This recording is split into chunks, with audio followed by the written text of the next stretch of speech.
कृतो दूरमुदयति दूरं तदुत्सुप्तस्य तथैवेति दूरंगमं ज्योतिषां ज्योति मध्ये तन्मे मन शिव संकल्पमस्तु। मैं सीधे अपने मुख्य विषय पर आता हूँ। फूड और न्यूट्रिशन, फूड एंड न्यूट्रिशन या यूं कहें आहार और पोषण, ये दो शब्द उनके बीच में जो और है, एंड या और, वह बहुत मायने रखता है। क्योंकि आहार को देखने की हमारी दृष्टि क्या है।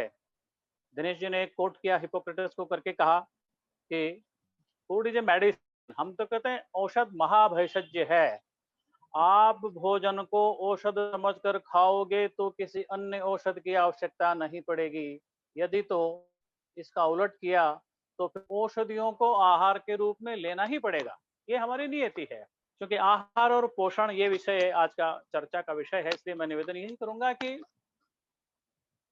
आखिर आहार के विषय में हमारी देखने की दृष्टि क्या है। छांदोग्य उपनिषद कहता है अन्नम वै ब्रह्म है। हम अन्न को ब्रह्म स्वरूप मानते हैं। आयुर्वेद तो इससे भी आगे चलकर कहता है अन्नम वै प्राण, प्राण तत्व अन्न ही है, आहार ही है। और इसीलिए अन्न के विषय में जब छांदोग्य उपनिषद कहता है तो वो कहते हैं कि अन्नम न निंद्यात् अन्नम च बहुपुरवित है। आहार को पोषण परक बनाने के लिए किन किन चीजों की आवश्यकता है, ऐसे सब कारक आयुर्वेद ने उल्लिखित किए हैं। ये हम जब पढ़ते हैं, व्यवहार करते हैं, तो हमारे ध्यान में आता है कि संपत और विपत का खेल है केवल। येषामेव हि भावानां संपत संजनये नरम तेषामेव विपत व्याधीन विविधान समुदरेत।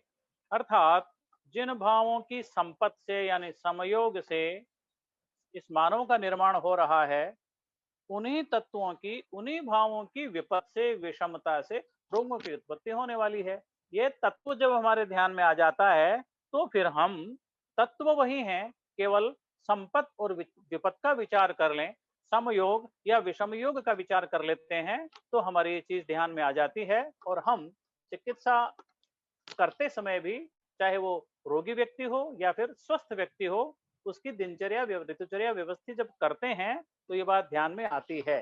हम सबको ध्यान में ही है, किसी भी आयुर्वेद चिकित्सक के पास में कोई रोगी व्यक्ति जब आता है तो वह सिर्फ लक्षणों के आधार पर बात नहीं करता है। जब तक कि वह उसकी ईटिंग हैबिट्स किस प्रकार की हैं, उसकी लाइफस्टाइल किस प्रकार की है, इसका विचार करने के पश्चात वह रोग का निर्णय करता है। जब तक वह संप्राप्ति का निर्माण, संप्राप्ति संगठन इस रोग विशेष की कैसे हो रही है इसका विचार नहीं कर लेता है, तब तक उसका व्यवस्था पत्र पूरा हो नहीं सकता है। इसलिए आहार का अभ्यास उस व्यक्ति का किस प्रकार का रहा है, वह संपत है या विपत है, इसका विचार करने के पश्चात ही रोग का निर्णय और रोग के निर्णय के पश्चात की औषध की व्यवस्था, ऐसा हमारे शास्त्रकारों ने कहा है। तो इस संपत और विपत का विचार, यही आहार का विचार करने की बात हमारे ध्यान में आती है। जैसे मैंने कहा कि छोटी छोटी लेकिन बहुत बड़ी बातों के माध्यम से हम इस चीज को समझ सकते हैं। चरक संहिता में जब 28वां अध्याय में अन्नपान विधि अध्याय को हम विचार करते हैं तो एक सूत्र, वहां उस सूत्रों को उल्लेख दिनेश कुमार जी ने भी किया। लेकिन विविधम अशितम पीतम लीढ़म खादितम जंतोर हितम, व्यक्ति के लिए हितकर है, ये वैरायटीज प्रकार बताए। इनटेक किस प्रकार का, रेसिपी किस प्रकार की बनेगी।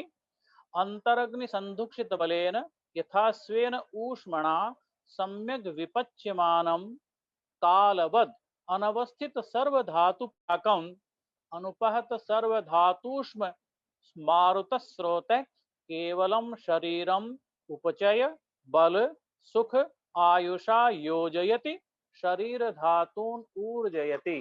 कैसा खाना हुआ, किस तरह से खाया गया, उसका परिणमन किस प्रकार से हुआ और परिणमन के पश्चात परिणाम कैसा रहा, इस एक सूत्र में आचार्य चरक ने हमारे सामने रख दिया। आप मानकर चलिए कि वह जो भोजन हम ले रहे हैं, वह भोजन मात्र ईंधन नहीं है, वो केवल फ्यूल नहीं है कि उसको अंदर डाला, मशीन ने उसको तैयार किया और उससे एनर्जी बदल गई।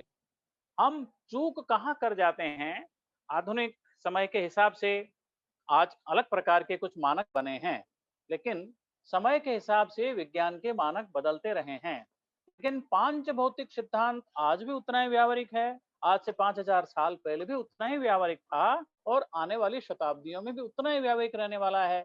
जब हम पांच भौतिक तत्वों के साथ आहार की बातचीत करते हैं, तो आप मानकर चलिए उन पंच महाभूतों के आधार पर, क्योंकि इस पांच भौतिक देह में पांच भौतिक आहार का प्रयोग हम जब करा रहे होते हैं, तो सामान्य विशेष को ध्यान रखते हुए किस महाभूत के गुण कौन से हैं, उन महाभूतों के गुणों की उस लिए जाने वाले आहार के घटकों में क्या स्थिति है, क्योंकि रसानुसार जब द्रव्यों का विचार किया गया तो आचार्यों ने स्पष्ट कर दिया कि कौन से रस में किस किस महाभूत की अधिकता है।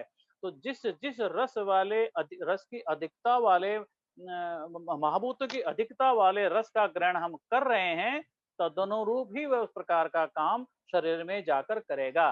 इसलिए कहा क्षमाम्भोग्नि क्षमाम्बु तेज वायुग्निल गो निलय। इस क्रम से जिन छह रसों की उत्पत्ति हो रही है, वे छह रस जिन जिन महाभूतों का प्रतिनिधित्व कर रहे हैं, शरीर में जाने के पश्चात उन उन शारीर धातुओं का पोषण वे छह रस युक्त आहार के माध्यम से हम कर पाते हैं। तो इस छह रस युक्त आहार का शरीर में प्रयोग करने के पश्चात जिस अग्नि का विशिष्ट हमारे पाया गया है, वह इतना इंपॉर्टेंट है, इतना महत्वपूर्ण है कि उसके बिना कितना ही गुणवत्तापूर्ण भोजन क्यों न हो, लेकिन अग्नि के परिणमन के दौरान उसके आधार पर उससे जो प्राप्त होने वाले पोषक तत्व हैं, वे शरीर धातुओं का जब निर्माण करेंगे तब जाकर पोषण की पूर्ति होगी। तो केवल गुणवत्तापूर्ण भोजन इतना पर्याप्त नहीं, गुणवत्तापूर्ण भोजन आवश्यक, वह चाहे उसे हम पांच भौतिक कहें, चाहे षड्रस युक्त कहें, चाहे अशित पीत लीड खादित कहें, या फिर आधुनिकों ने आहार के जो वर्ग बताए कि वो कार्बोहाइड्रेट होना चाहिए, उसमें प्रोटीन होना चाहिए, उसमें वसा होना चाहिए, उसमें वाइटामिन होने चाहिए, उसमें लवण आदि होने चाहिए। तो वर्गीकरण किसी भी प्रकार का होना चाहिए, अंततः वह पांच भौतिक आहार पांच शरीर की जठराग्नि और भूताग्नियों के माध्यम से परिणमन को प्राप्त करके पांच भौतिक आहार पांच भौतिक शरीर का पोषण कर रहा है। अब न्यूट्रिशन विशेषज्ञ जब कहते हैं तो इस प्रकार के माइक्रो न्यूट्रिएंट्स की भी आवश्यकता है, और ये जो घटक हमने बताए हैं इनकी आवश्यकता है, इसमें कोई दो राय नहीं है। एक कभी संकेत आचार्य सुरेंद्र जी ने किया था कि आज आयुर्वेद को आवश्यकता है कि मॉडर्न साइंस का सहारा लेकर हम आगे बढ़ें। मैं इसको थोड़ा सा उलट देता हूं, आज मॉडर्न साइंस को आवश्यकता है उसका अस्तित्व बचाए रखने के लिए भारतीय ज्ञान धारा की जितने अंग हो सकते हैं उनका सहारा लिए बिना आज के विश्व में मॉडर्न साइंस का आधार ही नहीं। इसलिए वेद का सहारा लेकर ही आज मॉडर्न साइंस भी अपना अस्तित्व बनाए रख सकेगी। जितने उदाहरण आज इस अध्ययन में आए हैं, अभी जो दिनेश कुमार जी ने हमारे सामने रखे हैं, ये आप बता दीजिए ऐसा कौन सा घटक कौन सा कंटेंट था जो आयुर्वेद से इतर था। उस आधार के बिना आज उस शब्दावली का प्रयोग करने की आवश्यकता हमको है। पर ये जरूर है कि बदलते विश्व में संसार की भाषा में उनको समझाने के लिए इन सब बातों की आवश्यकता है। तो समय समय के साथ साथ इन सब चीजों को आज जोड़ने करने की आवश्यकता हमको लगती है। आज 2 दिन पहले हमने देश में एक ऐसे महापुरुष की जयंती मनाई है, उसको मैं अवश्य कोट करना चाहूंगा। हम जानते भी होंगे पंडित दीनदयाल उपाध्याय, जो भले एक राजनीतिक दल के अध्यक्ष रहे हों, किंतु भारतीय ज्ञान धारा के सर्वोच्च चिंतक, इस नाते मैं आज यहाँ उनको रेफर कर रहा हूँ, कोट कर रहा हूँ। और उन्होंने कहा कि विदेशी को स्वदेशानुकूल करना और स्वदेशी को युगानुकूल करना यह आज की आवश्यकता है। आज संसार भर में मॉडर्न मेडिसिन ने कहें या आधुनिक विज्ञान ने जितनी समुन्नति कर रही है, उसमें से हमारे लिए जितना आवश्यक है, अपने देश के लिए जरूरत जिस प्रकार की है, उसको लेकर के हमें आगे बढ़ने की जरूरत है। ऐसे ही स्वदेशी को युगानुकूल करना अब बहुत संभव नहीं है कि जिन जिन विधाओं का, जिन जिन कल्पनाओं का उल्लेख आज से पहले हमारे आचार्य कर गए, उस समय में शायद वे उपयोगी होंगे, संभव होंगे, परंतु बदलते विश्व की आवश्यकता के अनुरूप उनकी उनकी प्रभाविता को समाप्त किए बिना, उनकी उपयोगिता को समाप्त किए बिना किस प्रकार का परिष्कार परिवर्तन आज हम कर सकते हैं, इस बात को करने की आज जरूरत हमको लगती है। आज हमको ध्यान होगा 2014 का जब वर्ल्ड आयुर्वेद कांग्रेस दिल्ली में संपन्न हुआ था, उसका उद्घाटन करते समय तत्कालीन प्रधानमंत्री जो आज भी प्रधानमंत्री हैं नरेंद्र भाई मोदी ने हमसे एक बात कही थी, सब आयुर्वेदिकों के सामने रखी थी, जिसको आज नए शब्दों में उन्होंने कहा। और केवल भाषा का फर्क है, केवल शब्दों का फर्क है। बात चरक की बात उन्होंने कही। चरक ने कहा ये यस्य देशस्य यो जंतु तज्जम तस्यौषधम हितम। जो व्यक्ति जिस स्थान विशेष पर पैदा हो रहा है, उसी स्थान विशेष पर उसी पर्यावरण में उत्पन्न होने वाला खाद्यान्न उस व्यक्ति के लिए उपयोगी होगा। यही तो आज हमारे प्रधानमंत्री जी ने कहा है कि वोकल फॉर लोकल होने की जरूरत है। आज जिन खाद्यान्नों को हमने इस बाजारवाद के कारण, हमने अपनी भूख को, हमने अपनी थाली को बाजार के गिरवी रख देने के कारण जो दुष्प्रभाव हमारे सामने आ रहे हैं, और उसका दुष्प्रभाव यह है कि संसार आज 67% नॉन कम्युनिकेबल डिजीज, जिनको हम लाइफस्टाइल रिलेटेड डिजीज के नाम से जानते हैं, ऐसी बीमारियों से ग्रस्त हो रहा है। और उनका उपचार केवल थाली के माध्यम से हो सकता है। और थाली हमने आयुर्वेद की नहीं मानी, थाली हमने दादी के कहने से नहीं बनाई, थाली हमने बना ली स्विग्गी के कहने से, थाली हमने बना दी दूरदर्शन के माध्यम से, जो न्यूट्रस तथाकथित न्यूट्रास्यूटिकल इंडस्ट्री ने जो हमको बताया, उसके आधार पर हमने अपने थाली बना ली। उस थाली के दुष्परिणाम के कारण ऐसा हुआ है कि आज 67% लाइफस्टाइल रिलेटेड डिजीज से जूझ रहे हैं, जिनका केवल केवल और केवल हम केवल थाली का आयुर्वेदिक दृष्टि से बना पाने से, अगर उसको अपनी पूर्व दादियों के कहे अनुसार अगर हम उस रसोई को उस प्रकार की मैनेज कर लेते हैं, तो निश्चित रूप से हम अपनी इन बीमारियों की उस जो भयावहता और व्यापकता है, उससे मानवता को बचा सकते हैं। तो मैंने कहा कि ये जो आहार और पोषण के बीच में जो चीजें हैं, इनके बीच में जो बहुत सी बातें आज में बताई गई हैं, इनको आज फिर से पुनः करने की आवश्यकता है। जब आचार्य लोग कहते हैं कि एक छोटी छोटी बात, काल भोजनम आरोग्य कराणाम, आप ये देखिए कि समय पर भोजन करने वाला, अब जब हम शास्त्र में हमारी श्रद्धा है, शास्त्र में हमारा विश्वास है, तो फिर शास्त्र में कही हुई एक एक बात के मर्म को समझकर उस पर विश्वास दृढ़ता के साथ करने की जरूरत है। अब उन्होंने जब कह दिया अग्नि संग्रह अध्याय में, वो जब कहते हैं कि काल पर समय पर नियत समय पर भोजन कर लेना, ये आरोग्य का सबसे बड़ा कारण है, सबसे बड़ा आधार है। अब वो काल क्या, उसके बाद में आचार्य ने भी कहा भाई 2 समय भोजन हमारे यहाँ कहा गया है, और उन 2 समय में कहा कि याम मध्य न भोक्तव्यम याम युग्मम न लंघयेत।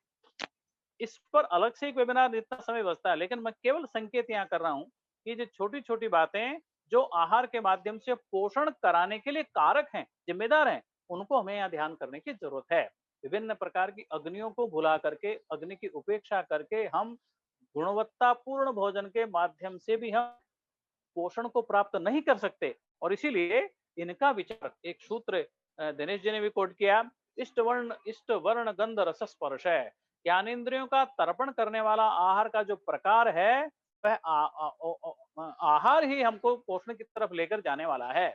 और उससे भी बड़ी चीज जो शायद आधुनिक चिकित्सा विज्ञान अभी तक पहुंचा नहीं वहां तक, आयुर्वेद पहले से कहता है कि कितना ही गुणवत्तापूर्ण भोजन क्यों हो, कितनी ही अग्नि तीव्र क्यों न हो, लेकिन मानस भावों का प्रभाव भी हमारे इन आहार के द्वारा होने वाले पोषण पर निश्चित रूप से पड़ता है। और इसीलिए ये जब हम कहते हैं कि लोभ, शोक, भय, क्रोध, चिंता, उद्वेग, मोह, मात्सर्य, असूया, ये इस प्रकार के मानस भाव हैं, जिनसे बचाए रख करके ही हम आहार की गुणवत्ता को पोषण के रूप में परिवर्तित कर सकते हैं।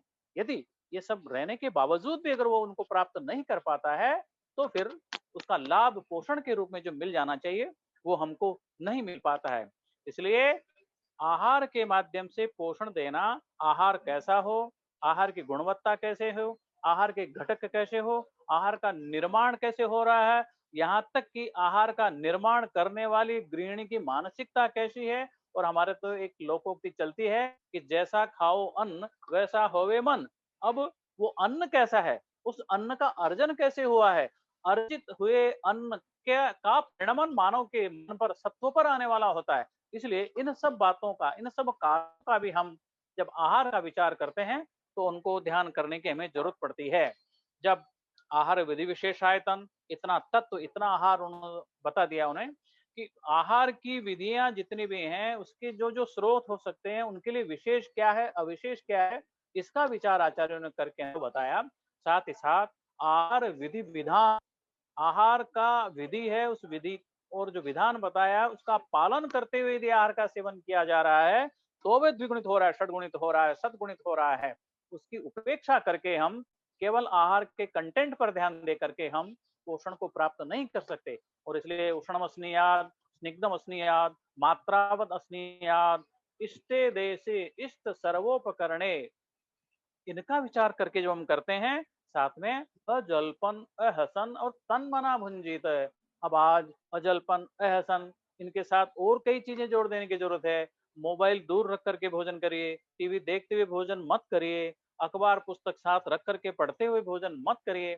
और तन मना की जो बात की इन्होंने, पूरी तरह से तन मना आना मन उस आहार में लगा हुआ है। और वो जो छांदोग्य उपनिषद ने सूत्र कहा है कि अन्नम च बहुपुरवीत है, अन्न के प्रत्येक कण को हम ईश्वर का प्रसाद मानकर जब स्वीकार कर रहे होते हैं तो वह उसकी जो ऊर्जा है, उस तत्व में जो विद्यमान एक प्राणिक शक्ति है, उसका पूरा लाभ हम हमारे शरीर को दे पाते हैं।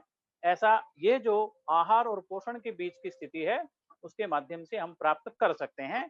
इस पर भी फोकस करने की हमको जरूरत रहती है।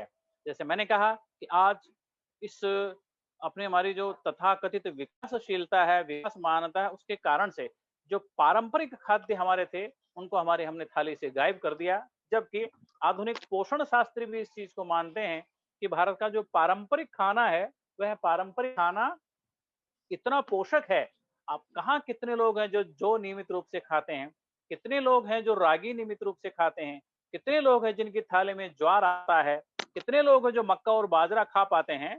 तो पारंपरिक रूप से इसका अर्थ फिर मैं निकालता हूँ कि वोकल फॉर लोकल, कि मेरे क्षेत्र में जो पैदा होने वाली जितनी खाद्यान्न है उन खाद्यान्नों को मैं मेरी थाली में ले पाता हूँ कि नहीं।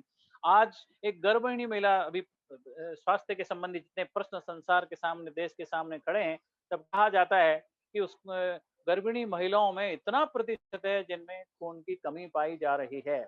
उसके लिए हम आयरन की गोलियां तो दे देंगे, उस आयरन का शरीर में अवशोषण हो रहा है या नहीं हो रहा है इसका विचार नहीं है।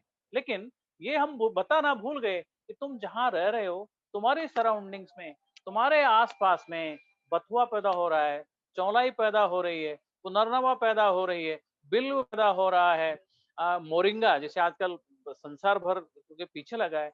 ऐसी जो चीजें हमारे पर्यावरण के आसपास पैदा हो रही है, हम उनको थाली में कितना दे रहे हैं, हम दे पाएंगे उतना तो शायद हम उस सबको प्राप्त कर पाएंगे।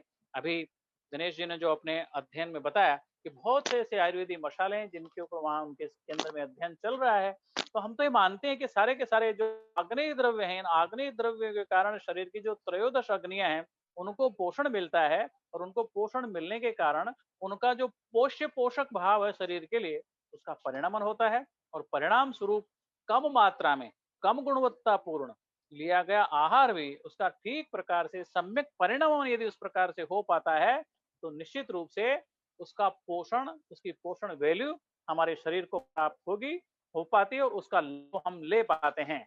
उन्होंने एक उदाहरण दिया भी है कि करक्यूमिन तो 8-10% है हल्दी में, लेकिन जो काम हरिद्रा करती है वो करक्यूमिन नहीं करता। इसलिए जो एक होलिस्टिक अप्रोच हमारे द्रव्यों को लेकर किए जाने की है, उसको भी ध्यान रखने जाने की जरूरत है। औषध निर्माण करते समय इसके एल्कलॉइड कौन से हैं, इसके स्टेरॉइड्स कौन से हैं, उनको निकाल कर समग्र द्रव्य के परिणाम की, प्रभाव की यदि हम अपेक्षा करते हैं तो चूक करते हैं। क्योंकि निघंटुकार ने वो जो गुण धर्म बताए हैं, उस द्रव्य विशेष की जो फलश्रुति बताई है वो हरिद्रा की बताई है, वो करक्यूमिन की नहीं बताई है। और ऐसे में उन्होंने भी ये माना इस प्रकार के अध्ययन करने के पश्चात कि जो प्रॉपर्टीज हरिद्रा की बताई गई है वो हरिद्रा में मिलती है, वो उसके एक साल्ट विशेष करक्यूमिन में नहीं मिलती है। तो ऐसे में ये जो सारी की सारी चीजें हैं, इन सब चीजों को, संस्कार को, विधान को हम लेकर करते हैं तो मैं निश्चित रूप से मानता हूं कि ये जो आहार का आयुर्वेदिक कंसेप्ट है ये पोषण की आवश्यकताओं को पूरा करने में समर्थ है, बशर्ते कि हम उनका तत्वतः, सिद्धांततः, व्यवहारतः पूरी तरह से यदि हम पालन कर पाते हैं, हम संसार को पोषण युक्त करने की स्थिति में आ सकते हैं। और एक जो विशेष बात इस सीमित समय में मुझे जोड़ने की जरूरत पड़ती है, हमारे यहाँ आजकल इन लोगों ने मान लिया, आधुनिक चिकित्सकों ने भी, कि जब तक आप पर्सनलाइज्ड कुछ मेडिसिन की व्यवस्था नहीं करोगे, तब तक एक कॉमन सब चीजों के ऊपर आप थोप नहीं सकते। हमारे यहाँ तो बिल्कुल कहा ही है ये, जो हर व्यक्ति का कॉन्स्टिट्यूशन इस सृष्टि में ईश्वर ने जो रचना रची है, वो भिन्न है। रामलाल का सोहनलाल से मैच कर ही नहीं सकता। उसकी प्रकृति भिन्न है, उसका शरीर संगठन भिन्न है, उसकी रुचि भिन्न है, उसका दोषिक संगठन भिन्न है, उसका पांचभौतिक संगठन भिन्न है। और इसीलिए पुरुषम पुरुषम वीक्ष्य, हर व्यक्ति को देख करके जो हमारा आयुर्वेदिक सिद्धांत है, सौभाग्य से आज आधुनिक चिकित्सकों को भी, आधुनिक वैज्ञानिकों को भी ये चीज भाने लगे है। उन्होंने पर्सनलाइज मेडिसिन, इसका व्यवहार वे लोग भी अब करने लगे हैं। और इसलिए आहार कल्पना करते समय हमारे यहाँ भी कहते हैं, किसी को बैंगन बेगुना, किसी को बैंगन पत्थे, बहुत बड़े रुचि से कोई बैंगन खाते हैं, और किसी को नाम से ही खाती है। तो ये जो प्रकृति का भेद है, प्रकृति के इस भेद को ध्यान में रखते हुए ही हमारी गृहिणियों ने परंपरा से जो चीजें जो आयुर्वेद में भी हैं, और जो आयुर्वेद रसोई में आया हुआ था, उसके प्रभाव से ये चीजें स्थापित हुई हैं। और आहार की कल्पनाओं का निर्माण करते समय वो जो परंपरा से आई हुई चीजें हैं, उनका ध्यान दिए जाने की जरूरत है, जो दुर्भाग्य से लुप्त होती जा रही हैं। क्यों हमारी दादी ये बताया करती थी, कद्दू या पेठे की सब्जी जब बनाई जाए तो उसमें दाना मेथी का ही छौंक लगे, भिंडी जब बनाई जाए उसमें अजवाइन का ही छौंक लगे। ऐसी अनेक प्रकार की रेसिपीज का निर्माण करते समय कौन से द्रव्य के साथ कौन से द्रव्य का संयोग संस्कार किया जाए, ये व्यवहार में था। इस व्यवहार को बताने की जरूरत है, और उससे भी ज्यादा इसके लिए जागृत करने की जरूरत है। और ये जिम्मेदारी हमारे सबके ऊपर आन पड़ी है। जैसा प्रधानमंत्री जी कहते हैं कि अवसर को उपलब्धि में बदलना, आपदा को अवसर में बदलना, अवसर को उपलब्धि में बदलना। ये उपलब्धि शब्द मैं अपनी ओर से जोड़ रहा हूँ। आज ये आपदा का ही प्रताप है कि आज हम इस तकनीक के माध्यम से हजारों लोग इस साथ से जुड़े हुए हैं। तो इस आपदा को हमने अवसर में तो बदल लिया, लेकिन अब उपलब्धि में बदलने का भी समय आ गया है कि आज हम आयुर्वेद फैकल्टी के लिए लोग, जिसके जिम्मे जो काम आया हुआ है व्यवस्था से, शासन से, समाज से, हम अपने उस दायित्व को समझें और मन में ये संकल्प रहे कि मानव कल्याण का जो भाव, जब हम ये इस कार्यक्रम के पश्चात जब शांति मंत्र पढ़ते हैं, तो जब प्रार्थना करते हैं कि सर्वे भवन्तु सुखिनः सर्वे सन्तु निरामया, ये केवल कंठ से निकलता है या हृदय से निकलता है? अगर तो हृदय से निकलता है तो हमारी जिम्मेदारी और बढ़ जाती है कि मानव कल्याण के लिए, पीड़ित मानव कल्याण के लिए आयुर्वेद जैसा आहार एक हमें विज्ञान हमको दिया है, उसके माध्यम से हम इस मानवता की किस प्रकार से सेवा कर सकते हैं। और उसके लिए व्यापार अपने स्थान पर है, वाणिज्य अपने स्थान पर है, लेकिन हम आयुर्वेद कर्मी होने के कारण अथ भूत दयाम प्रति, तो इस भूत दया लोक कल्याण की भावना से यदि हम काम करते हैं, तो आप निश्चित मानकर चलिए कि नर सेवा नारायण सेवा होगी, और नारायण की गई सेवा से हम अपना उत्कर्ष, अपना अभ्युदय, अपना निश्रेयस तो निश्चित रूप से होगा ही। इसलिए मैं इतना भर निवेदन करना चाहूंगा कि समय की सीमा भी है, समय पहले काफी कुछ लग चुका है। तो आयुर्वेदी जो सिद्धांत आहार के विषय में बताए गए हैं, चाहे आहार विधि विधान हो, चाहे अष्टौ आहार विधि विशेषण हो, चाहे औषध काल हो, चाहे अग्र संग्रह के अंतर्गत जो बताए गए विशिष्ट भाव हैं, उन सब का पालन करते हुए उन सब को निकाल करके मानवता को उसको स्प्रेड करने की आवश्यकता है। क्योंकि परंपरा से जो चीजें परिवार के माध्यम से एक पीढ़ी से दूसरी पीढ़ी में संक्रांत हो रही थी, आज वो प्रक्रिया लगभग रुक गई है। इस कारण में हम लोगों की जिम्मेदारी और ज्यादा बढ़ जाती है। तो पोषण मूल्य आधुनिकों ने दिए हैं, पोषण की प्रक्रियाओं का उन्होंने विश्लेषण किया है, जैसा उन्होंने उदाहरण भी दिया। हमारे आचार्यों को तो ये जानकारी थी कि अर्जुन का क्षीरपाक ज्यादा काम करेगा। एक बात जो बालकनाथ जी महाराज कहकर के वे गए थे कि साथ मिलकर जरूर करें, निश्चित रूप से साथ मिलकर करना चाहिए, क्योंकि हम सबका उद्देश्य केवल एक ही है कि हम कुपोषण से इस समाज को मुक्त करें। उसके लिए मेरे पास जो स्ट्रेंथ है, मेरे विज्ञान की जो स्ट्रेंथ है, मैं उसको मानवता की सेवा में लगाऊं। मेरे पास जो विज्ञान है, मैं उस विज्ञान का उपयोग उसके लिए करूं। लेकिन तकलीफ तब होती है जब हम यशद भस्म का प्रयोग करते हैं, तब तो वो लोग प्रश्न खड़ा करते हैं कि आप यशद है, ये रॉ मटेरियल, ये हैवी मेटल, इसका प्रयोग कैसे कर रहे हैं। वो जब स्वयं जिंक का प्रयोग करने लगते हैं, तब उनको हैवी मेटल नहीं लगता है। ये जो एक दोहरापन है, इस दोहरापन को आज खत्म करने की जरूरत है और एक समान प्लेटफॉर्म पर आकर, एक बराबरी के स्तर पर आकर, एक दूसरे का हाथ मिलाकर, एक उद्देश्य को लेकर जब हम मिलकर काम करेंगे तो निश्चित रूप से ऐसे प्रश्नों का समाधान भी हम कर पाएंगे और एक मानवता के लिए एक जो विज्ञान सौभाग्य से हम उसके स्टेक होल्डर हैं, तो ये एक जिम्मेदारी हमारे ऊपर ज्यादा आई हुई है। हम इस जिम्मेदारी का निर्वहन भी कर सकेंगे और आहार के माध्यम से आहार के गुणों को, आहार रेसिपीज को, आहार की कल्पनाओं को पब्लिक में स्प्रेड करके जो 2-3 बातें मैंने बताई, वो लोकल के लिए वोकल होना है, जिस देश में पैदा हो रहा है उस देशी वस्तुओं को प्रमोट करना है, उनकी रेसिपीज को बताना है, उनके गुण धर्मों का चिकित्सा में कैसा उपयोग हम कर सकते हैं, ऐसा हम करेंगे तो क्या हमारी कलम चलेगी कि आप संजीवनी टी बाद में लीजिए, लेकिन अगर अरुचि हो रही तो अदरक की चटनी ले खाइए आप। तो कम से कम आज इस कोरोना काल में उदाहरण के लिए बताया मैंने, इस प्रकार की अरुचि की स्थिति बन रही है, अंगमर्द की स्थिति बन रही है, अग्निमांद्य हो रहा है, उन सबको दूर करने के लिए विविध प्रकार की आहार कल्पनाओं के माध्यम से मैं जिस परंपरा का उत्तराधिकारी हूँ, राजवैद्य लक्ष्मीराम जी के समय में और उनके जो गुरु कृष्णराम जी भट्ट थे, तो सिद्ध भेषज मणिमाला के अंतर्गत इस प्रकार की अनेक आहार कल्पनाओं का उल्लेख है जिनका चिकित्सा के लिए प्रयोग किया गया है। जयपुर परंपरा के लोग उनको भली भांति जानते हैं। इसलिए औषध के माध्यम से चिकित्सा या यूं आहार के माध्यम से चिकित्सा या यूं कहें कि आहार को ही औषध रूप बना करके चिकित्सा या स्वस्थ व्यक्ति को स्वस्थ बनाए रखने का हमारा जो एक मुख्य उपक्रम है, हम उसको पूरा कर पाएंगे। मुझे लगता है कि शायद समय के साथ न्याय करना बहुत जरूरी है। श्रोताओं के धैर्य की बहुत अधिक परीक्षा लिए बिना मुझे लगता है कि संकेत में जो विषय मुझे रखना चाहिए था, इसको एलोबरेट हम और कर सकते थे, परंतु हमारे काल मर्यादा को ध्यान में रखते हुए मैं अभी अपनी बात को विराम देना चाहूंगा। फिर कभी अवसर मिलेगा तो इनमें से एक एक बिंदु पर हम पृथक से बात अवश्य कर पाएंगे। मुझे लगता है आज इतना निवेदन करना पर्याप्त लगता